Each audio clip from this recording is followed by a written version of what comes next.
For 4 years now, we've been partnering with the Biotechnology Industry Organization, producing Scientific American Worldview, a global biotechnology perspective. We are live from the Bio Convention. Follow us at I Am Biotech on Twitter. And I am joined by some of the great content contributors and editorial directors of the project. This year, Scientific American Worldview focused on biotechnology innovation happening in various regions of the world, some interesting places. We focused on regions that normally don't get a lot of attention, and some of the partnerships and really interesting biotech innovation happening around the world.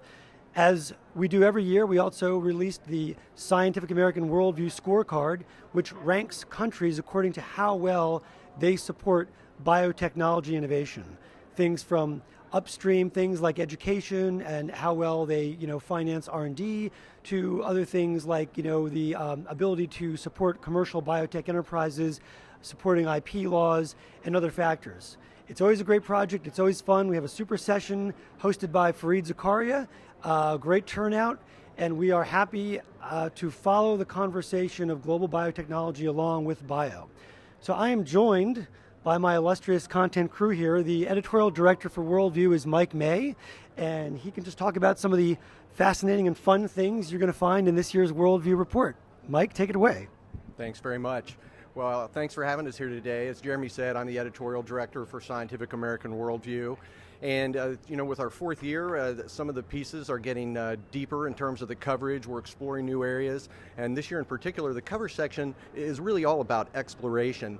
Instead of in the past where maybe we looked at particular countries, now instead what we did was we looked for areas that happen to be good in particular kinds of biotech. And those areas could be as small as possibly even a city, possibly a small country. We weren't looking for geographical regions as much as we were looking for hotspots, if you will.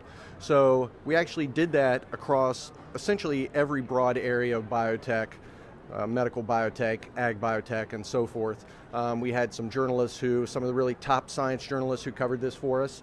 And in doing that, it started to give us a feel of actually how some of these hotspots are emerging. And one of the things in particular we found was a lot of it has to do with alliances, especially if you were a small country. You really had to work with other countries. You had to perhaps reach out to companies in other countries. And one of the things some of the smaller countries did that were successful appeared to be is make the best of the things they had. So if they happen to have natural resources of some sort that make sense to biotech, then that actually helped them develop their industry there. Of course, every year the main part really of Scientific American Worldview is the scorecard, and it's the fourth year. Let's pass this over to Yali, who is the editor of the scorecard, and let him tell you about that. Yali? Fantastic. So I'm Yali Friedman. I'm the editor of the Worldview Scorecard, and it's a comprehensive scorecard. It uses about a couple of dozen metrics, which are condensed down into 6 categories.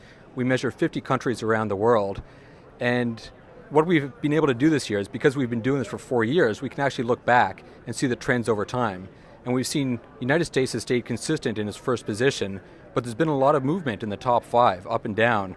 Not a lot of consistency there. Really, it's very competitive and frothy which countries are moving up and down year over year. And so it's been very, very interesting to look at that. We've also been able to take a look at the impact of recovery from the global financial crisis. And we've certainly seen a dip, and it looks like there is a sign of an upturn. It'll be interesting to see next year if that upturn continues to move up, plateaus, or moves back down again. Beyond that, we've also looked at other categories. We've looked at areas such as collaboration between countries. We've taken a look as well to see where R&D comes from. And so it's one thing to say which countries are doing a lot of research and development, but where does the funding come from that? Is it homeborn, or is it from foreign countries? Which gives you a sense of where other countries want to invest, taking a look at trends back and forth like that. We've got a blowout on Africa, what's going on with agricultural biotechnology there, lots and lots of data. I could go into it in great detail, but I won't bore you right now. Let me just add, Yali, can you just talk a little bit about the fact that we added a category, a metric, to the score of a country, policy and stability? Just talk about the relationship between policy and stability and a country's ability to facilitate a resource-intensive enterprise like biotechnology. Sure. So this year we added a new category, policy and stability. And the interesting thing about it is, whereas the other categories we look at, financing, enterprise support, intellectual property, companies can work around those issues if they're not sufficient. But policy is really up to a government to fix.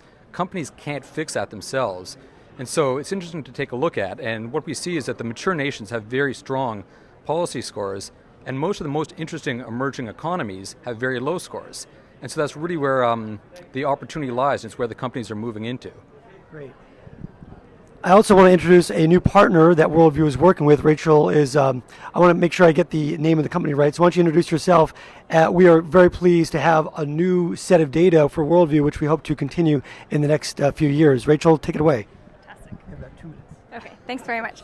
So I'm Rachel Chu from Pugach Consulting. We're a research-based consultancy, and we are excited to announce a new initiative, the Biopharmaceutical Competitiveness and Investment Survey.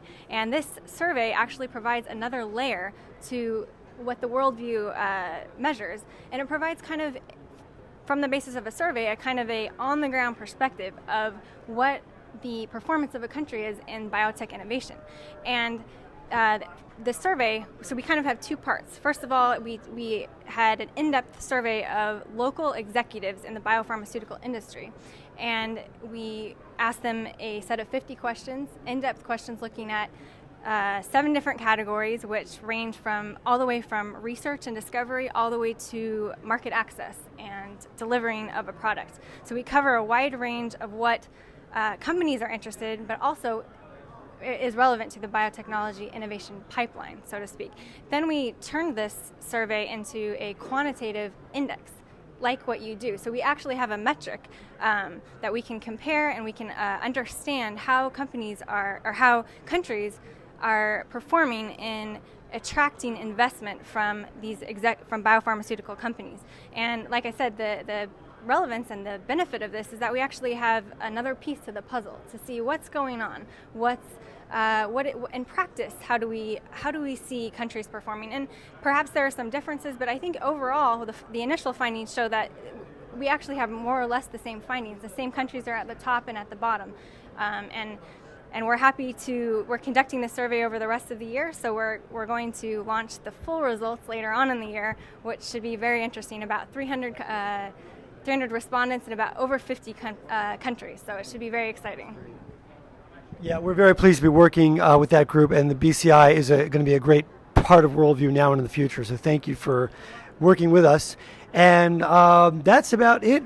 Please go to www.saworldview.com. You can download a free PDF, and it will be an ongoing story. As Rachel said, we're going to be getting new data in every month. So do check us out and continue the conversation of global biotech innovation. Thank you.